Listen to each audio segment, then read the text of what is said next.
What's up? Medite here. Let's continue the anatomy of the central nervous system. In this segment, we will cover the anatomy of the cerebellum. So the central nervous system consists of two parts, the encephalon and the spinal cord. The encephalon is then further divided into specific parts. We have the brainstem, which consists of the medulla, pons, and the midbrain, or the mesencephalon. We have the cerebellum back here, then the diencephalon and the telencephalon. Our focus in this video is going to be the cerebellum. So in this video, we're first going to cover the topography of the cerebellum.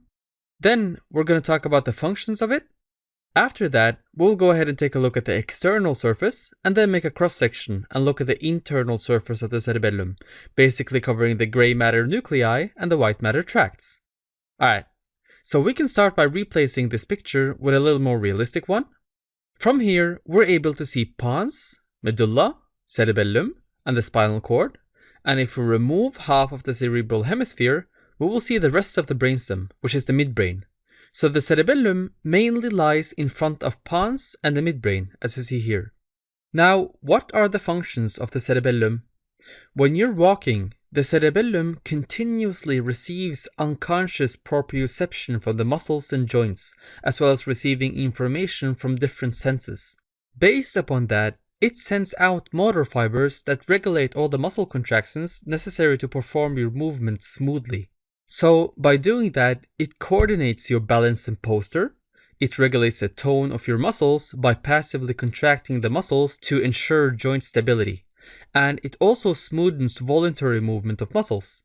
So when you write, here most of the fibers come from the cerebral cortex since this is a voluntary movement.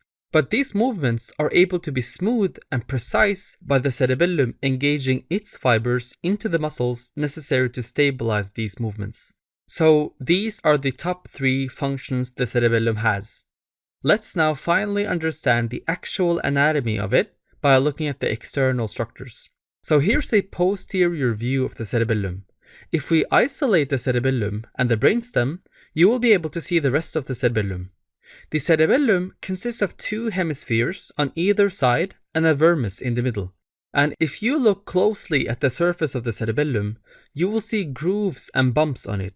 These grooves are called sulci of the cerebellum, and between them you will see folia of the cerebellum, which are small bumps between the sulci. You will also be able to see some deeper grooves on the surface, which are called fissures. The first one is a very prominent one called the primary fissure. And this fissure marks the separation between the anterior lobe of the cerebellum and the posterior lobe of the cerebellum. So this is a posterior view. But if you look at the cerebellum from an anterior view as well, you will see another deep fissure called the Posterolateral fissure, which separates the posterior lobe from the flocculonodular lobe. It's kind of a tongue twister, but it consists of 2 parts, the nodular part and the floccular part. That's why we call it the flocculonodular lobe. From the anterior view of the cerebellum, we can also see the cerebellar peduncles. The cerebellar peduncles connect the cerebellum with the brainstem. So if we remove the cerebellum, you will find the cerebellar peduncles here on the posterior view of the brainstem. So again, this is pons, this is the medulla, and this is the mesencephalon. On either side of the brainstem, you will see the cerebellar peduncles, which contain fibers that run between the cerebellum and all 3 parts of the brainstem. The inferior cerebellar peduncle contain fibers that go to the medulla, the middle cerebellar peduncle contain fibers that go to pons, and the superior cerebellar peduncle contain fibers that go to the midbrain. So that was the main external anatomical structures of the cerebellum. Let's now take the cerebellum and give it a good slice like this, and then look at it from this perspective. We will see this. So this is a scheme I made in order to make it easier to understand the internal structures of the cerebellum. We can see the 2 hemispheres of the cerebellum on either side and the vermis of the cerebellum here in the middle. Vermis literally means worm because it looks like a worm between the hemispheres. Alright, let's first add the white matter of the cerebellum so that it's easier to distinguish the gray matter from the white matter. Remember, white matter contains myelinated nerve fibers, so when you talk about white matter, we mainly talk about tracts. Gray matter contains nuclei of neurons, so when we talk about gray matter, we mention nuclei. Let's first go through the gray matter of the cerebellum and then do the white matter. So the gray matter of the cerebellum is mainly located at the surface and forms the cortex of the cerebellum. It's a dense cortex that consists of 3 layers with nuclei. But the cerebellum is also going to have gray matter within the actual cerebellum, in between the fibers of the white matter. And the first one is the dentate nucleus, which takes part in unconscious coordination of your muscles through the corticopontine tract. I will show you later in this video when we go through the tracts. Then we have the fastigial nucleus, and one thing it's responsible for is, remember the inner ear consists of the cochlea and the vestibulum?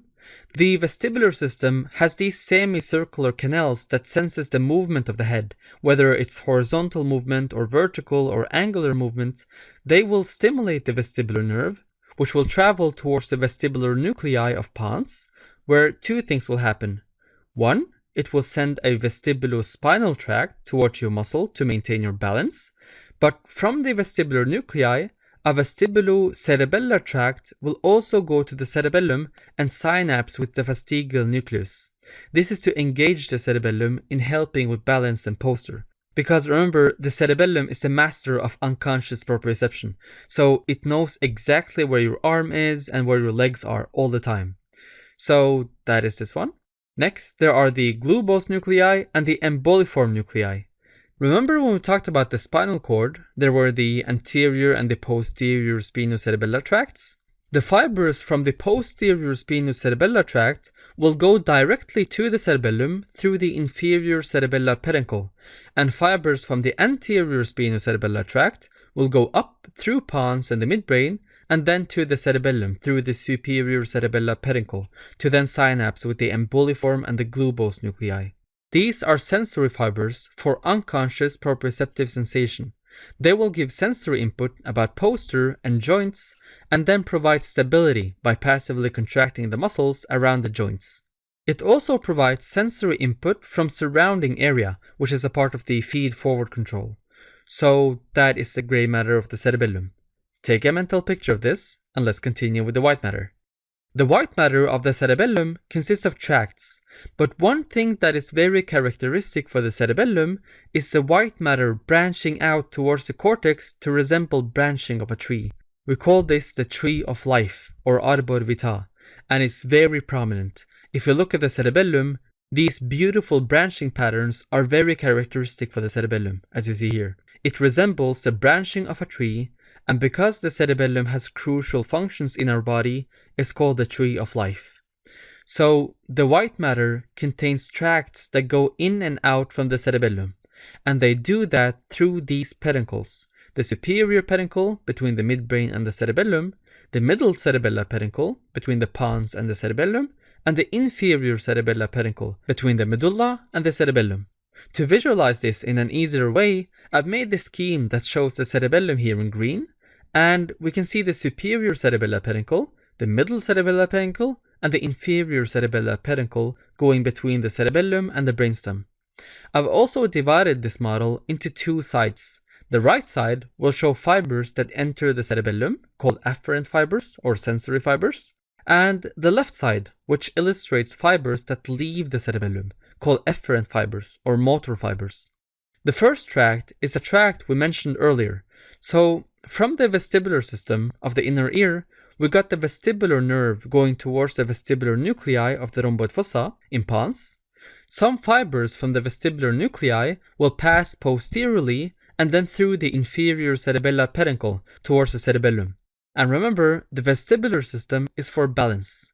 So that is this one. The next tract is also one we mentioned earlier, and that is the spinocerebellar tracts that receives information about unconscious proprioception. So if we add the central nervous system to illustrate, the posterior spinocerebellar tract will enter the cerebellum through the inferior peduncle, and the anterior spinocerebellar tract will ascend up through the medulla and pons and the midbrain, and then through the superior peduncle and into the cerebellum. So again, the posterior spinocerebellar tract through the inferior peduncle, and the anterior spinocerebellar tract through the superior peduncle. Next is a tract you hear about a lot when you study the central nervous system. So here we have a cross-section of pons and the medulla oblongata, sensory fibers from the lower part of your body, will go to the spinal cord and form the gracial fascicle. Fibers from the upper part of your body will go to your spinal cord and form the cuneate fascicle, which is lateral to the gracial fascicle. These two fibers will go up and synapse with the cuneate nucleus and the gracial nucleus of the medulla, as you see here. And then from here, two things will happen. Fibers will cross internally as the internal arcuate fibers and then ascend as the medial lemniscus. Or they will leave the brainstem as the external arcuate fibers through the inferior cerebellar peduncle. And that is another tract we can add to the scheme, the external arcuate fibers. Then there are fibers that originate from the olivary nuclei of the medulla. These fibers cross the medulla and then go through the inferior cerebellar peduncle towards the cerebellum. Then there is the corticopontine tract. This tract includes the frontopontine fibers, parietopontine fibers, temporopontine fibers, and the occipitopontine fibers. Basically, all the fibers coming from the different lobes of the cerebral cortex to the pons are grouped as the corticopontine tract. They will descend to pons and then synapse with the pontine nuclei, and then they go from the pontine nuclei to the cerebellum. So here are the pontine nuclei. They cross pons and go through the middle cerebellar peduncle to the cerebellum. From the cerebellum, fibers go up towards the nucleus rubor in the midbrain, as you see here, as the cerebello-rubral tract, or the dentato-rubral tract, because they synapse with the dentate nucleus of the cerebellum. And then from the red nuclei, the tracts will descend as the rubrospinal tract. Notice that none of the corticopontine tracts came from the pyramidal cells of the primary motor cortex. They came from all other regions of the cerebral cortex. That means that this is an extrapyramidal tract, so this tract engages the cerebellum in coordinating and helping with smooth and precise voluntary movements. So that was all I had for the anatomy of the cerebellum. If you found this video helpful, please put a like, share, comment, whatever you find convenient to you, and I hope that was helpful.